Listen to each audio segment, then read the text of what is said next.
रहमानी साहब, मैं इसी फैक्ट पे रहूंगा। काजल हिंदुस्तानी और यहां पर जो तिवारी जी हैं वो कह रहे हैं दंगे बढ़ने के पीछे हाथ किसका है, आप ये भी तो देखिए रहमानी साहब। देखिए, ये तो आपने जो अभी यहाँ पर ग्राफिक्स दिखाए हैं तो साफ मालूम हो रहा है कि जहाँ जहाँ बीजेपी की सरकारें हैं और खुसूसन हरियाणा में भी उनके आने के बाद दंगे बढ़े हैं, तो जिम्मेदारी तो नहीं, एक मिनट मैं आपको करेक्ट करना चाहूंगा रहमानी साहब, बहुत सर एक मिनट मैं आपको करेक्ट करना चाहूंगा, आप बोलिएगा, मैं नहीं बोलना चाहता था बीच में। जहां जहां नहीं, स्पेसिफिकली ओनली हरियाणा। अब आप अपनी बात पूरी करिए। चले, हरियाणा ही के दिखाए ना आपने ग्राफिक्स अभी, वहाँ पर सब पूरे हरियाणा में पिछले 9 साल में जो दंगे बढ़े हैं वो भारतीय जनता पार्टी की सरकार में बढ़े हैं। गौ रक्षक के नाम पर जो लिंचिंग्स हुई हैं वो लिंचिंग्स भी हरियाणा में सबसे ज़्यादा हुई हैं। इससे तो ये भी तो एक फैक्ट है ना, इससे इनकार नहीं कर सकते। लिंचिंग करने वाले कौन है और लिंचिंग किसकी हुई है वो भी एक फैक्ट है जो रिकॉर्ड पर मौजूद है। मोनू मानेसर भी उनमें से एक एक्यूज्ड है। एक ये बिट्टू बजरंगी साहब कोई हैं, ये भी एक वो वीडियो अपना चला रहे थे। तो एक हफ्ते से एक वीडियो मूव कर रहे हैं मुख्तलिफ किस्म के, मुझे पूरा यकीन है। अरे रहमानी साहब, मोनू मानेसर, बिट्टू बजरंगी आप नाम लेते हैं तो मामन खान का नाम क्यों नहीं लेते आप?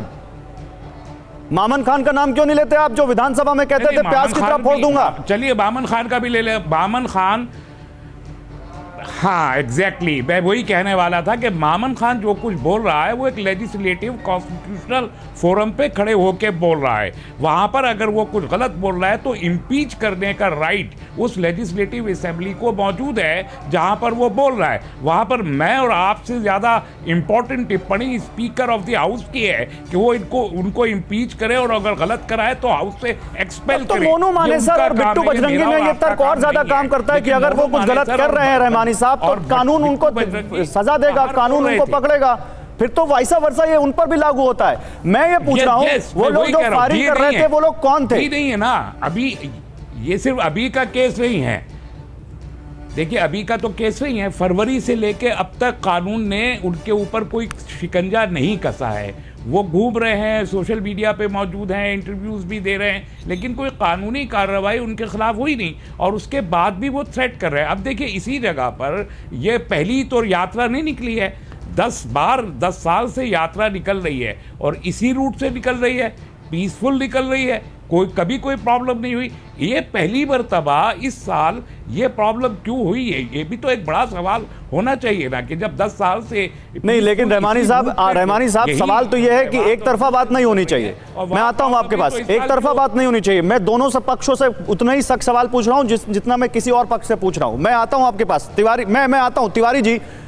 सवाल तो ये है ना, देखिए आप कितना भी अगर मगर कर लें, लेकिन सवाल है कि मोनू मानेसर को लेकर 2 राज्य आपस में लड़ रहे हैं और इससे वो जो बात करता है, जो वो दावे करता है गोरक्षा के, उस कॉज को भी हिट होता है। कानून पर तो सवाल उठते ही हैं। तिवारी जी,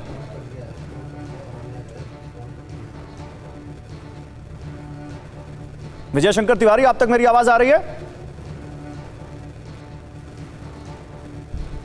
लगता है विजय शंकर तिवारी तक मेरी आवाज नहीं जा रही। ठीक है, मैं यहां पर काजल आपसे यही सवाल लेता हूं।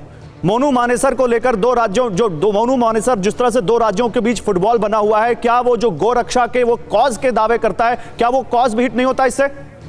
जल्दी 10 सेकंड में भाई, अगर किसी के सोशल मीडिया पोस्ट को आप कंसीडर कर उसको, उस पोस्ट को आप कंसीडर कर आप कहते हो वो दंगे का कारण है, तो फिर तो ऐसी सोशल मीडिया पोस्ट कितनी मुस्लिम लड़कों की है जो फेसबुक पर और इंस्टा पर ये दंगा होने के 4 दिन पहले से चालू थी कि भाई हम इनको प्याज की तरफ फोड़ देंगे, डंपर ले आना, हम इधर पहुंच जाएंगे। भाई मतलब एक वीडियो का जवाब दूसरा वीडियो है, तो वही एक वीडियो का जवाब दूसरा वीडियो है, यही कह रही ना आप? चलिए समय खत्म हो चुका है। बहुत शुक्रिया काजल, आप सभी मेहमानों का बहुत शुक्रिया आप सभी लोगों का हमारे साथ जुड़ने के लिए।